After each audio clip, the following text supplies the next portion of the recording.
Et ben, yo tout le monde, on se retrouve pour une nouvelle vidéo sur High School 2016 épisode 6. Donc là, je démarre à peine avec le bus. Donc voilà,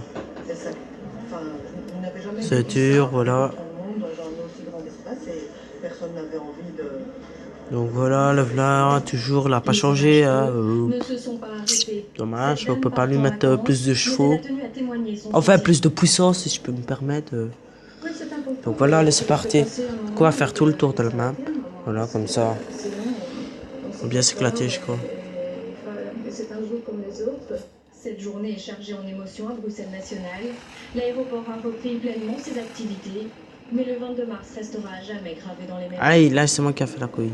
C'est un cri de colère en quelque sorte à présent. Walter Benjamin, une des victimes de l'attentat à l'aéroport, n'a pas participé aux cérémonies. Elles ont pour lui un goût amer. Alison Delpierre a tenté de comprendre pourquoi. À tout ce gouvernement belge, je vous dis merde, et je préfère ne pas être présent à vos cérémonies de merde. Allez vous faire foutre. C'est avec ses propos sans filtre que Walter Benjamin pousse un coup de gueule contre le gouvernement dans cette vidéo postée sur les réseaux sociaux qui a déjà été vue près de 300 000 fois. Walter Benjamin a perdu sa jambe dans l'attaque terroriste. Depuis, il tente de réapprendre à vivre et ses cérémonies ont un goût amer pour lui. Il décide donc de partir avec Hassan, l'homme qui l'a secouru. Je ne souhaite pas être présent en Belgique pour tout ce cirque qui va nous accompagner le 22 mars. Ça n'a aucune utilité. Ça va sûrement coûter encore beaucoup d'argent. Pour lui, un an après, rien n'a changé, et ceux qu'il juge coupables, ce sont les politiques. Les coupables, pour les nommer, le Premier ministre Charles Michel, le ministre de l'Intérieur Yann Yambon, qui est un incompétent notoire qui ne sait même pas allonger deux mots, que j'avais rencontré lors de ma sortie d'avion à Tel Aviv. Et également Koen Geerts, le ministre de la Justice. Les autorités sont également pointées du doigt par de nombreuses victimes. C'est le cas de Francis. Lui a participé ce matin aux cérémonies, mais il avoue s'être longtemps senti abandonné. On a beaucoup critiqué l'aspect fédéral. Il faut savoir que c'est l'ensemble du secteur qui est un peu défaillant. Je suis pourtant d'une commune relativement importante, par exemple à Namur, et bien je n'ai reçu aucune marque, disons, d'attention. On a vraiment le sentiment d'être abandonné et devoir chercher sa voie. Un an après, les victimes veulent tourner la page, mais la rancœur de certains envers les autorités est toujours bien présente. Vous venez de le voir, cette journée du 22 mars a à nouveau été marquée par l'horreur à Londres, par les larmes et parfois par la colère à Bruxelles. Nous avons décidé dans ce journal de marquer ce qu'on appelle une pause. Comme l'on dit, la vie a repris au lendemain des attentats. Aujourd'hui, hasard de cette vie, les cérémonies ont débuté sous un soleil léger comme un signe d'espoir, comme un signe de renouveau. Nicolas Nolf, Bertrand Menu et Didier Mouache ont décidé de voir comment cette vie avait vraiment repris.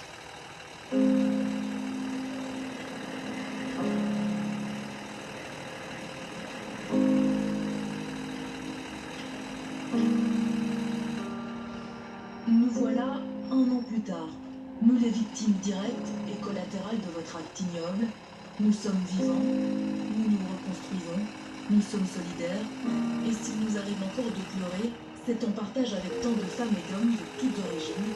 Jamais depuis un an, nous n'avons été traversés par un sentiment de haine. Jamais depuis un an, nous n'avons senti et vécu autant d'amour.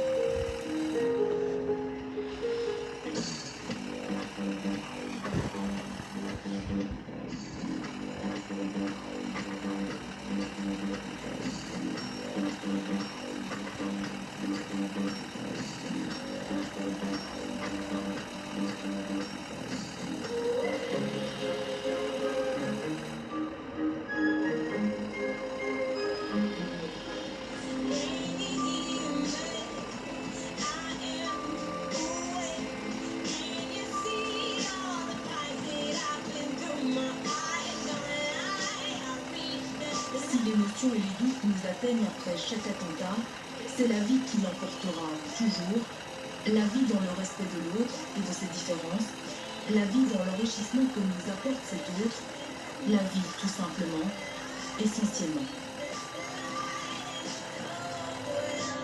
comme on dit, vive la vie malgré tout. À suivre dans ce journal, avec le printemps, la route de la migration qui traverse la Méditerranée, de plus en plus fréquentée, il y a de nouveaux drames en mer.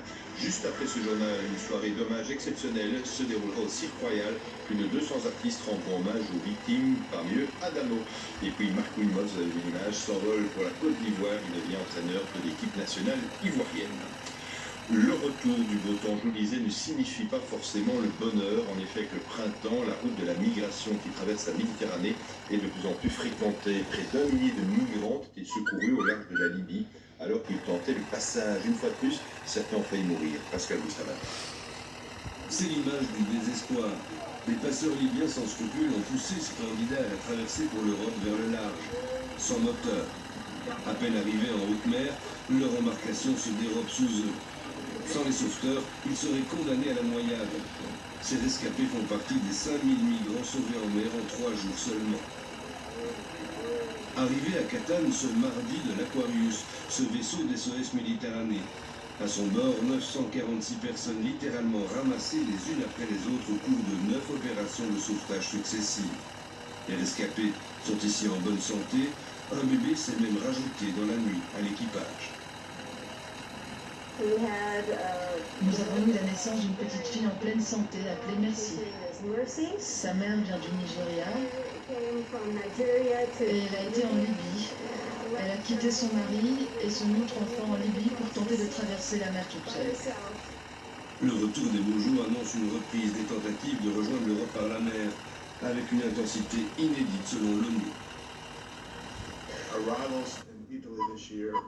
Les arrivées en Italie ont déjà dépassé les 20 000 cette année, ce qui est déjà le double du premier trimestre de 2015 et largement plus que le premier trimestre de 2016. Nous devons encore finir le mois de mars et nous avons un rythme d'arrivée qui dépasse déjà tout ce que nous avons vu à ce jour. Le printemps risque donc bien d'être encore plus meurtrier cette année en Méditerranée. Les équipes de Médecins sans frontières s'occupent justement des migrants. Chez nous, le secrétaire d'État NVA à l'asile et à la migration a tenu des propos choquants à l'égard de Médecins sans frontières. Theo Franken a accusé l'organisation de contribuer à la traite des êtres humains et d'être responsable indirectement de certains morts. Il a été rappelé à l'ordre par le Premier ministre, Maxime Guy. C'est un clash qui a pris de l'ampleur sur les réseaux sociaux entre Theo Franken et MSF. Ce qui a lancé les hostilités, c'est ce tweet du secrétaire d'État. Avec vos sauvetages, vous provoquez indirectement davantage de morts. Le secrétaire d'État vise l'action de MSF en mer Méditerranée. Les sauvetages qui, pour Theo Franken, encouragent l'immigration illégale. Door mensen te redden stimuleert er ook een stuk mensensmokkel en indirect gevolg daarvan zijn meer verdrinking. En dat is een heel paradoxaal model waar ik absoluut tegen revolteer. Ik ben er absoluut niet mee akkoord. Ces opinions affichées par le secrétaire d'État à l'asile et la migration n'ont pas plu à MSF, qui a réagi de la même manière sur Twitter. Nous regrettons qu'un membre du gouvernement belge nous attaque parce que nous avons sauvé des milliers de vies. Mensen zullen blijven komen, de druk om te vertrekken is heel groot, maar het zijn de grote barrières opgeworpen door Europese landen die het echt zo moeilijk maken. Er moeten alternatieve manieren komen voor die mensen om te vermijden dat zij de gevaarlijke zeeroute en de route door Libië. Et voilà le truc qu'il fallait pas se prendre. Bon, on saura que c'est limité à ça. L'ONG ne compte pas porter plainte mais espère rencontrer rapidement le secrétaire d'État pour faire le point sur ses positions, même si rien n'est prévu pour l'instant. Maar er bestaat geen enkel draagvlak, ook niet bij onze regering, om illegale migranten, economische migranten te aanvaarden uit Zwart-Afrikaanse landen die helemaal niet op de vlucht zijn voor het conflict. Ce n'est pas la première fois que Theo Franken est critiqué sur sa communication, comme ici avec ce montage vidéo qu'il avait partagé sur les réseaux sociaux, le montrant expulser un étranger. Et cette fois encore, le Premier ministre a dû réagir et lui a demandé de faire preuve à l'avenir de plus de nuances. Et puis on a appris aussi que le secrétaire d'État américain aux affaires étrangères, Rex Tillerson, a promis lors d'une réunion de la coalition internationale anti-djihadiste la mort prochaine du chef de groupe terroriste de l'État islamique. On a aussi appris que Donald Trump serait présent à Bruxelles le 25 mai prochain. Il assistera au sommet de l'OTAN. Il devrait faire le point avec les alliés des États-Unis sur leur implication au sein de l'Alliance Atlantique. Et puis ce soir, juste après le journal, l'RTBF propose une grande importante soirée de solidarité, d'espoir aussi, qui rendra hommage aux victimes des attentats, leurs familles, aux services de secours et de sécurité qui sont intervenus ce jour-là. Toutes les musiques seront représentées. Sur scène, on pourra découvrir Dick Hanegarn, Dan, Lara Fabian, Arnaud, Luigi Scott, Raphaël et aussi Adamo qui se trouve avec nous en direct du Cirque Royal. Salvatore, bonsoir. Bonsoir François, bonsoir à tous et à toutes. Salvador, merci d'être là à travers beaucoup de chansons. Vous avez toujours prôné l'amour, la réconciliation aussi entre les peuples. On pense à Inch'Allah. C'est important, c'est vital pour vous d'être là ce soir sur scène pour ce moment-là. Bien sûr, et plus que jamais parce qu'il s'agit ici d'une menace qui concerne tout le monde. Le malheur n'a pas son cadre et son champ de bataille, il peut frapper n'importe où, n'importe quand. Et bien sûr, il y en a qui malheureusement ont tiré la boule noire à la loterie. Et voilà, on est là pour les soutenir, pour leur dire qu'on pense à eux, qu'on ait de l'affection pour eux, voilà, tout simplement. Vous allez nous chanter quoi ce soir sans tout révéler? Je vais chanter Inch'Allah, comme vous avez évoqué, parce que c'est une chanson qui, depuis plus de 50 ans, parle de paix. Et puis, je vais tenter un petit bout de chanson plus particulière que je chanterai pour la toute première fois. Eh bien, merci à vous et en tout cas on regardera ça et on écoutera ça avec beaucoup d'attention. Merci Salvatore de participer à cette soirée qui débute donc sur la RTBF juste après ce journal. Je vous le disais hier, Marc Wilmotte s'envole vers la Côte d'Ivoire, il deviendra le sélectionneur de l'équipe nationale ivoirienne. Une chose est déjà certaine, il sera l'entraîneur le mieux payé d'Afrique. Son salaire devrait varier, selon certaines sources, entre 80 et 100 000 euros par mois. Pierre Depré. Après l'échec de la Belgique à l'Euro 2016, Marc Wilmots avait été remercié par la fédération. On pensait qu'il rebondirait comme entraîneur de club. Et en Europe, le voici qui débarque en Côte d'Ivoire comme sélectionneur national. Une nouvelle aventure, un gros défi, une petite surprise aussi. Je ne connais pas grand-chose de la Côte d'Ivoire, à part regarder évidemment par Internet. Mais surtout, j'étais plutôt intéressé par l'équipe nationale, qui a une très grande génération. Mais les éléphants sont dans le creux de la vague. La génération des Drogba, Yaya Touré et autres Gervinho est en fin de cycle. La tâche sera rude. On est un peu dans le fond, puisqu'on a été des pays pour la peine. Donc on a quelque chose à faire, à remobiliser. Je pense que la vie du football, c'est ça. C'est de nous faire des balles, et c'est de remonter vers le haut. L'objectif est une qualification pour la Coupe du Monde 2018. Comme dans tous les pays africains, la pression de la ruée des médias sera grande, mais la fédération ivoirienne qui est allée chercher Wilmots voue une réelle admiration et fait pleinement confiance à ce véritable meneur d'hommes qui avait conduit les Diables Rouges à la première place mondiale. Et toujours en sport, c'est le jeune Belge Yves Lampaert qui a remporté en solitaire la course à travers la Flandre. Son équipier Philippe Gilbert s'est imposé au sprint pour la deuxième place. La météo demain, eh bien, temps sec en matinée avec nuages éclaircis. Puis l'après-midi, quelques nuages supplémentaires arriveront par la frontière française. Ils pourraient donner une petite averse. Température comprise demain entre 12 et 15 degrés. Je rappelle l'info du jour, Londres est frappée par une attaque terroriste. Un officier de police a été poignardé au sein du Parlement et au moment même, une voiture a foncé dans la foule sur le trottoir du pont de Westminster. 4 personnes sont décédées et il y a une vingtaine de blessés à Londres. Prochain rendez-vous de l'info dans le 6-8 demain matin. D'ici là, toute l'actualité est à suivre sur Internet et sur Ovio. Quant à l'invité du matin première, interviewé par Bertrand, il reviendra bien sûr sur l'actualité de Londres. Voilà, fin de journal. Merci de l'avoir suivi. Dans un instant, vous pouvez donc suivre la soirée spéciale de solidarité de la RTBF en hommage aux victimes des attentats. Plus de 200 artistes sur scène. Très bonne soirée à toutes et à tous et à demain.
Aujourd'hui, encore,